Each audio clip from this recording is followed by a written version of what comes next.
Tilanne on sellainen, että jyvät on laarissa. Tarkoittaa sitä, että yksi kasvutarina on saatu nyt päätökseen. Laitettiin myös aluilleen yksi uusi kasvutarina. Katsotaan miten se lähti liikkeelle, miten saatiin päätökseen tämän vuoden kasvukausi. Pientä pohdintaa ehkä myös siitä, miten onnistuttiin tänä vuonna ruoantuotannossa, mitä tehdään ensi vuoteen eri lailla. Tervetuloa mun matkaan!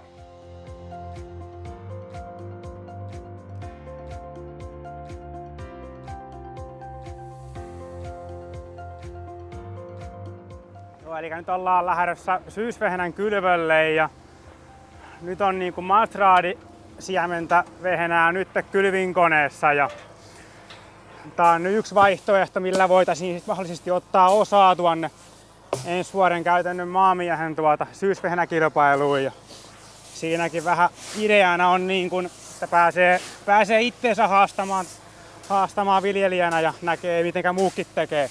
Tehdään vähän kiertokoetta, niin tiedetään minkälaista määrää ruvetaan kylvämään. Ja mulla on ehkä ollut semmonen visio, mitä muuten ei oikein tee, niin mä käytän hyvinkin isoa siemenmäärää neliöllä. Se on ainakin meillä hyvin onnistunut. Joo, eli mä meinaan laittaa nyt vehnää semmoset 650 itävää neliöllä. Kiloissa se on suurin piirtein reipas 330 kiloa siementä. Ja tää oli nyt valmiiksi peitattua kintolla tämä siemen. Nyt tässä ei ole hiventä mukana, niin vähän jännittää, että saadaanko tästä minkämoinen sato sitten, jos otetaan osaa tonne kilpailuun.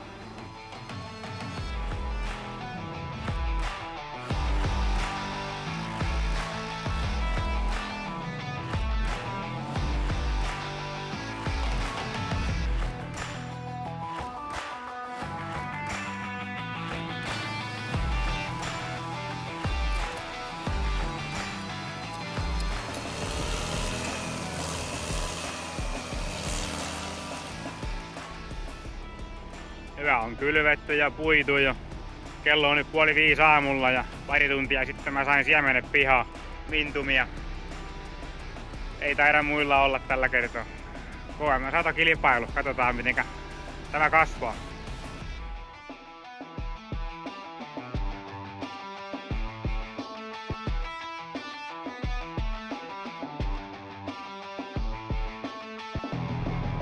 Nyt on päästy sitten tähän rapsin puinnille ja ihan siltä näyttää, että tästä jonkinmoista satoa niinku tulee ja päästään tavaraa sitten toimittaa. Tästä on tehty Apetiitille sopimus ripsirapsiöljyksi, että menee sinne sitten, eli löytyy kaupan hyllyt sit niistä purkeista seuraavaksi. Ja puintikosteus on ollut semmonen vajaa 14, että tosi tyytyväinen siihen. Ja puinti sujuu tosi hienosti. Mulla on käytössä tuossa nyt Syrnin pystyteräkin vielä, että se auttaa tosi paljon tuohon sitten itse puimiseen, niin ei rupee repimään ollenkaan tuossa.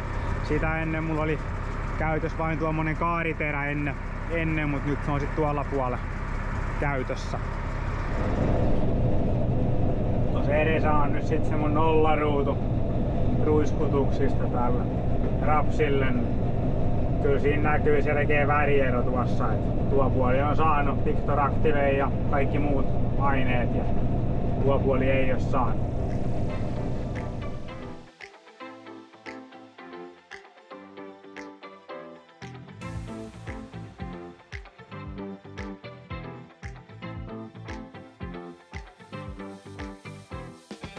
Nyt ollaan meidän makean elämän äärellä, eli sokerin tuotantoa ja eletään tosiaan nyt tällä hetkellä sitten lokakuun puoltaväliä ja nyt on menossa sitten tämän kasvukauden viimeinen sadonkorjuu minulla. Eli jurtin nostolla ollaan. Vähän olisin toivonut yöpakkasta enemmän ennen jurtin nostoa. Sitä ei nyt hirveästi saatu ihan siitäkin syystä, että käsittääkseni tuo sokeri rupeaa siirtymään sitten naatista juureen enemmän yöpakkasten jälkeen. No, katsotaan minkälaiset arvot ja sitten niin kuin laadut saadaan, kun tässä saadaan tavarat toimitettua tehtaalle muutaman viikon kuluttua. Katsotaan minkämoinen sato tästä saadaan. Ehkä näkyy videolla, niin tuossa näkyy värieroa. Niin mulla on tässä testissä nyt kahta laiketta, että onko niistä eroa vai ei, niin sitten tietää vähän mitenkä toimitaan ensi vuonna, että millä laikkeella mennään. Mut mä rupeen jatkamaan tässä ja katsotaan mitä keksitään taas seuraavaksi. Mä väitän, että mä teen suurimman tuloksen niin kasvinsuojelutyöllä ja mä vertaan sitä vähän niin kuin hampaiden pesemiseen, että jos se jättää tekemättä, niin mikä on lopputulos.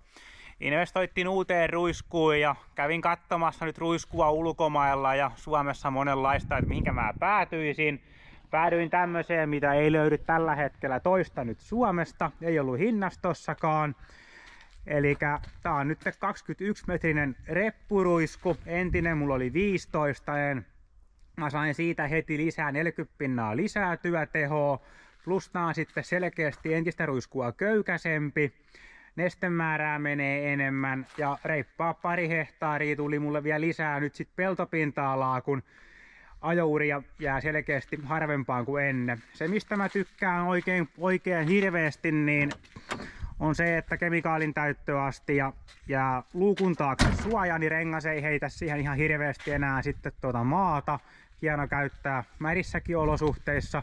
Paljon käyti huomiota myös sitten suutin valintaa, minkä mä päädyin. Mä nyt päädyin näihin Guardian aireihin sitten, että tekee tosi hyvän jäljen. Tykkään, että se on niinku taaksepäin kallistettu, niin mun mielestä se antaa tosi hyvän peiton. Toimii kyllä paremmin kuin perusviuhka. Saa ajaa vähän lujempaa ja hiljempaa olosuhteesta riippuen, niin on kyllä siihen tyytyväinen.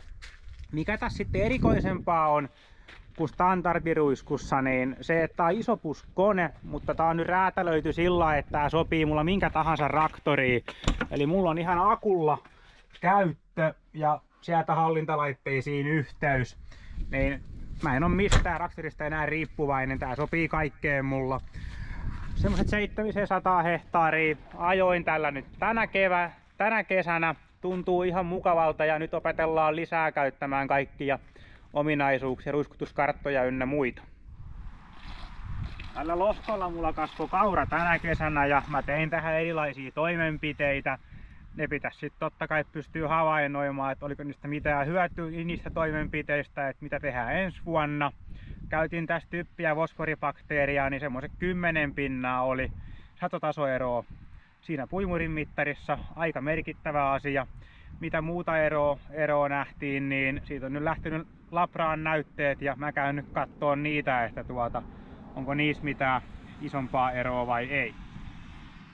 Kyllähän nuo viljelytoimenpiteet pitäisi pystyä jollakin toteamaan, mitä on tehty, että onko se mitään hyötyä ollut.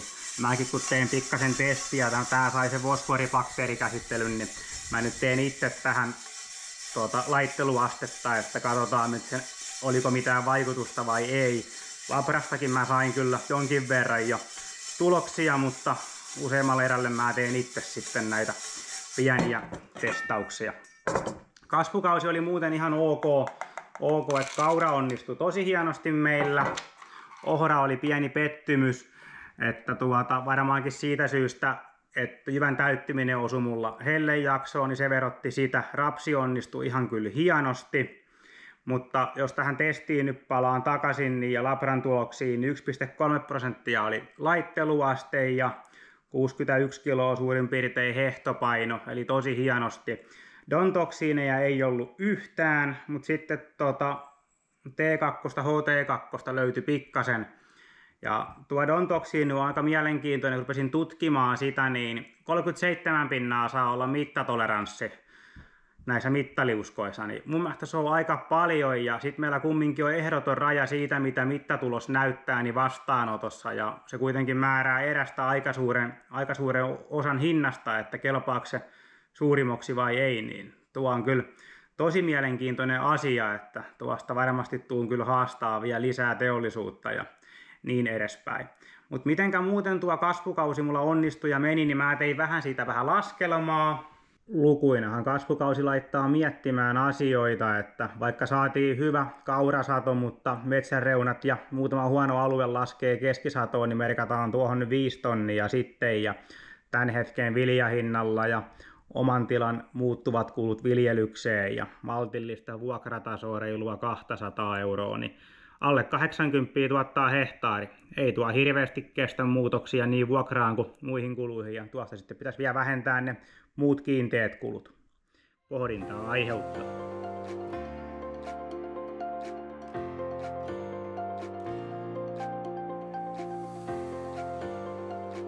Tällä hetkellä nyt ollaan tässä mun syysviljalohkolla, ja tää on sitä marstraattisyysvehenää, tuo vieressä mun mintumilohko.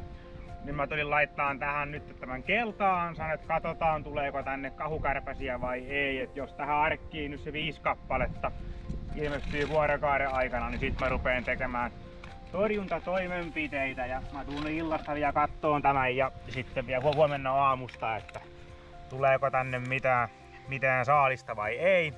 Et nehän rupee nyt tuonne 1-2 lehtiasteella tuonne haaraan sit munimaan, että sit rupee olemaan haittaavaa sen jälkeen siitä. Vähän ehkä on myöhässä tarvinnut vähän aikaisempaa laittaa tuo ansa, mutta kelit on ollut semmoset, että sen verran märkää ollut, että ei pääse ajamaan pellolle, niin pistetään nyt tässä ja katsotaan, että rupeeko sitten tulemaan pakkasöitäkin vai ei, niin sekin auttaa sitten torjunnan kanssa, mutta se nähdään sitten tuossa illasta, mitä ruvetaan tekemään. En millään malttanut odottaa tuonne seuraavaan aamuun saakka. Ajoin äsken ohitte ja kävin katsomassa, niin muutama kahukärpänen ja muutama kaskaas tuolla on, ja pari tuntia tuon ansanlaiton jälkeen, niin nyt on sen verran komea keli, niin päätin sitten lähteä ajamaan tähän. Menee siellä nyt pikkasen kaaliumlehtilannosta ja PPS biostimulanttia, ja sekaan laitoin pikkasen sitten myös tuota kahukärpästorjunta-ainetta. Ja ajetaan tämä lohko nyt, ja sitten varmaan vielä ainakin se yksi kerta vielä ennen ensi kevättä, niin lumihometorjuntaa ja jotain muutakin ehkä sinne sekaan sitten vielä. Vuoden 2025 kasvukausi alkaa olemaan nyt ohitte. Tähän syysvehnälle mun piti vielä ajaa lumihomeruiskutus. Mä olin siihen varannut itselleni kurpatuuria. Nyt on vaan sen verran märät olosuhteet, että en tiedä pääsenkö sitä sitten ajamaan vai en. Mutta hei, kiitos kun seurasit vuoden 2025 kauden Follow Farmereita. Muista ottaa haltuun Pasfin somesivut ja totta kai muakin saa seurata, niin näet miten tämän kappaleen kanssa käy. Ei mitään muuta kuin hei, kiitoksia ja moro!